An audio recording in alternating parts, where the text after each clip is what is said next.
lórí ọ̀rọ̀ olóyè Sunday Igboho àti Ìbà Gani Adams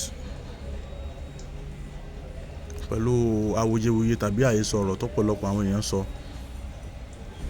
yálà olólùfẹ́ Igboho, olólùfẹ́ Ìbà Gani Adams, àwọn aráàlú tàbí àwọn tó jẹ́ bloggers àti igun kìíní àti igun kejì lórí wípé kí gan ni ipa tàbí ìgbìyànjú Ìbà Gani Adams, Ààrẹ Ọ̀nà Kakanfò ilẹ̀ Yorùbá, lórí rògbòdìyàn tó ń ṣẹlẹ̀ ní Nàìjíríà, lórí ìwà àwọn agbésùnmọ̀mí, àwọn ajínigbé bandit tí wọ́n ń da ìlú yìí, tí wọ́n ń dà ní àmú. Wọ́n wá sọ wípé kí ni ipa tàbí ìgbìyànjú Ààrẹ Ọ̀nà Kakanfò Ìbà Gani Adams lórí àwọn bandit tó wọ́n ń da Nàìjíríà láàmú. Púpọ̀ àwọn èèyàn sọ wípé iṣẹ́ Ààrẹ Ọ̀nà Kakanfò gangan ni pé kó sígun. Láyé àtijọ́ yẹn, gbogbo wa la mọ ìtàn Àwùlẹ̀, Aláàfin Ọ̀yọ́, Ààrẹ Ọ̀nà Kakanfò.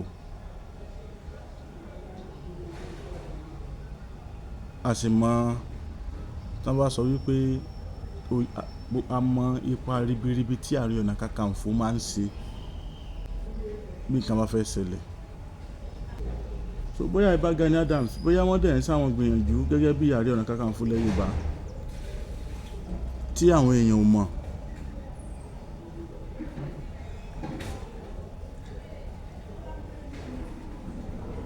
Bóyá wọ́n sì gbìyànjú wọn táwọn èèyàn ò mọ̀. Ṣùgbọ́n gbogbo ara sì rí wípé ní téèyàn bá ń ṣe lóde òní yìí tó bá ti bọ́ social media, dandan ni kó tàn káàkiri káwọn èèyàn ó rí. Àwọn èèyàn ò gbà wípé Ìbà Gani Adams ṣiṣẹ́. Wọ́n lè máa ṣiṣẹ́ o, àwọn ò wà ṣáìdì ẹnìkan o. Ṣùgbọ́n àwọn èèyàn sọ pé wọn ò ṣiṣẹ́ kankan gẹ́gẹ́ bí oyè tí wọ́n fi wọ́n jẹ. Wọ́n sì ní èèyàn ìgbà náà lè sọ wípé àyè fìyàn joyè àwòdì kó mọ̀ lè gbẹ́dìẹ. Ìdí nìyẹn tọ́pọ̀lọpọ̀ àwọn èèyàn fi sọ wípé Ìgbòho ń gbìyànjú, ó dẹ̀ ń ṣiṣẹ́ takuntakun.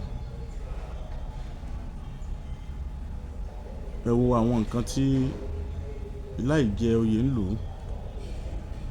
tán kàn nífẹ̀ẹ́ bí wọ́n kàn nífẹ̀ẹ́ Yorùbá.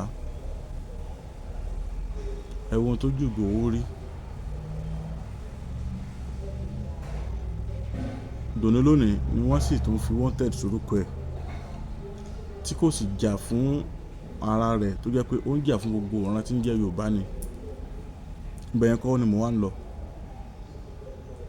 Púpọ̀ àwọn èèyàn ló wá ń jáde pé Ìbà Gani Adams ṣiṣẹ́ o, wọ́n sì gbìyànjú o, àmọye nǹkan ni wọ́n ń ṣe ní abẹ́nú, ṣùgbọ́n kì í ṣe sí abẹ́nú ní nǹkan tó ń ṣẹlẹ̀ yìí bí ó ṣe iṣẹ́ tí gbogbo ayé máa rí. Okay, bóyá àwọn kankan ni wọ́n lọ sí ní o, bóyá àwọn kan náà lọ bá jà ní o, bóyá kankan ní o, a rí gẹ́gẹ́ bí Ààrẹ Ọ̀nà Kakanfò tá a fi wọ́n jẹ nílẹ̀ Yorùbá.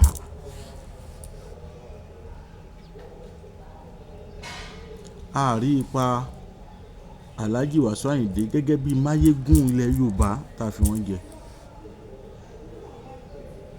Ṣùgbọ́n bí èèyàn bá ti jẹ oyè ilẹ̀ Yorùbá, kì í ṣe ẹni tó tún gbọ́dọ̀ máa gbàbọ̀dè fún ilẹ̀ Yorùbá. Torí bí èèyàn bá ti súnmọ́ àwọn olóṣèlú, dandan ni yóò gbàbọ̀dè. Torí àwọn gangan ní ẹgbà tí àwọn gangan náà ní ẹgbà ọwọ́ wọn tó yẹ kí wọ́n fi bá wí. Ṣùgbọ́n tí wọ́n bá ti ń súnmọ́ wọn fún ìdí kan àbí kejì, wọ́n gbàbọ̀dè.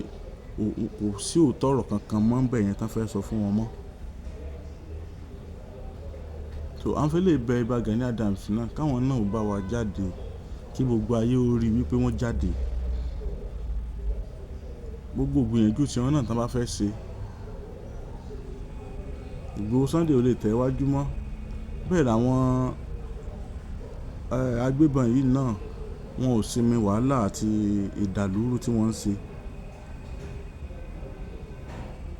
Yorùbá náà bá àti ẹ̀ ní bọ́ǹbù tá à náwọn nǹkan ìjà àwọn nǹkan ìjà ológun, àwa náà sáà náwọn nǹkan tí àwọn bàbá wa fi lẹ̀ fún wa tó yẹ pé òun náà lè wúlò lójú ọ̀nà pẹ̀lú tó ń ṣẹlẹ̀ yìí. Púpọ̀ nínú àwọn tí wọ́n jẹ́ ọmọlẹ́yìn Ìbà Gani Adams, àwọn OPC, àwọn kan wà tó jẹ́ pọ́wọ́ tí ẹ̀gàn tó mọ́ tí wọ́n ti ń fi orúkọ OPC yẹn gbàbọ̀dé lóríṣiríṣi tàbọ̀dọ̀ máa dárúkọ. Àbí àṣẹ ní kéèyàn wá gbani tí òun yóò tún dákún sòrò. Ìbà Gani Adams bàbá ní àwọn àtúnṣe tó pọ̀ láti ṣe torí bí kan wá fẹ́ dàrú òkè náà ni yóò ti tó, tókè bá ti dá ìsàlẹ̀ náà ó dà. Kò jẹ́ bó ṣe jẹ́ o, kò jẹ́ bó ṣe lóun ó jẹ́ o. Káwọn náà ó jáde torí Ọlọ́run á bẹ̀ wọ́n ni. Àwọn lè mọ́ gbégbá bí tó lóye Sunday Igboho gbégbá, àwọn tó lè gbégbá bòmíì kí gbogbo ẹ̀ ó ṣàṣì rọrùn fún wa. Ẹ ṣeun. Ọlálékan Àyìndé abẹ́rẹ́ ọ̀rọ̀ ló kọ̀ mí Sọ́nà Yáfíkúdé orúkọ tó jowó lọ. Àbọ̀rà tí kì í bọ̀ nǹkan ní sẹ́yìn pẹ̀lẹ́pẹ̀lẹ́ àṣà oníbalẹ̀ tó gbé ipò àṣà òdò níbalẹ̀ tó gbódò yẹn. Ológojú abẹ́gúngún alábàlá ló fún aṣọ orin tán kọ́ tẹ̀lé gún lẹ́yìn ni wọ́n pè ní ẹsẹ̀ ń tẹ̀ ń fọ́lọ́ wa ẹ̀lẹ́ ẹ̀kú kalẹ̀. àṣeyẹ lálákọ̀ máa ń ṣe pọ̀ ire ẹ bá ṣàṣe lágbára Ọlọ́run bá o lágbára Ọlọ́run bá Ifá Bùkọ́lá Ifá mi bàbá mi kẹpẹ́. Bẹ́ẹ̀ ni o Elédùmarè fi àṣẹ wí bẹ́ẹ̀ jẹ́ bẹ́ẹ̀ sí ewé àtẹ̀gbò ṣùgbọ́n ó ní àwọn ẹ̀dá kan tẹ́lẹ̀dùà fi rán wípé kí wọ́n máa fi tú kí wọ́n sì máa fi ṣiṣẹ́ ìwòsàn. Àdúpẹ́ o Elédùmarè ó ṣeun ẹja tó ń da ibú dààmú òjò apá lọ. Babaláwo Ifá Bùkọ́lá Ifá Glory àtàndá olórí àbọ̀là ní Èdùmarè ń lò lọ́wọ́lọ́wọ́ láti kojú gbogbo àìsàn àti ìdí ayé gbogbo tó ń da ọmọ ènìyàn láàmú. Àbá ẹ bá mi kárọ̀ o sátọ̀rọ̀ àtàndá olórí àbọ̀là bẹ́ẹ̀ sọ̀rọ̀ débẹ̀ dandan yóò dẹ̀rọ̀ o. Gbogbo ayé ló lọ síbẹ̀ o. Irú ìṣòro àìsàn wo ni tiẹ̀? Àìní iṣẹ́ gidi lọ́wọ́, ìpọ́njú, ìkórira, promise and fail, ìjákulẹ̀ lẹ́nu iṣẹ́, kí èèyàn ṣiṣẹ́ kó má lákòjọ. Ogun ni àìrọ́mọbí, àìrọ́kọ tàbí aya rere fẹ́, oyún ìjó tàbí oúnjẹ ojú oorun. Báwo ra rẹ̀ ràn? Fífi ojú kó jàǹkárí wọ̀, ìdènà ni. Ẹnìkan kò lágbára o, àyàfi ọba Ìdùmarè. Tó ní káwọn ẹ̀dá kan máa fi ewé àtẹ̀gò ṣèwòsàn. Tó sì rí bẹ́ẹ̀ ṣe bẹ́ẹ̀. Ọ̀gọ̀ọ̀rọ̀ àwọn èèyàn ni wọ́n ti dá láyọ̀. Babaláwo Ifá Bùkọ́lá Ifá Glory àtàndá olórí àbọ̀là ẹ̀ ṣé o. Elédùmarè tó ń tú àṣírí gbogbo ogun fún yín ò ní padà.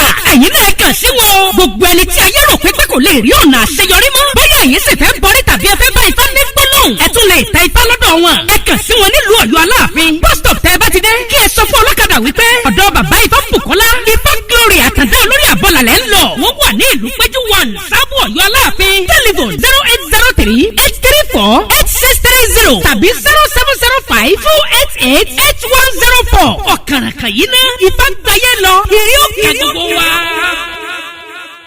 Kí ló ní di o yọ yẹ wa o kò ní yẹ ẹ lẹ fún wa ó ti rí bẹ́ẹ̀ ó ti ṣe bẹ́ẹ̀.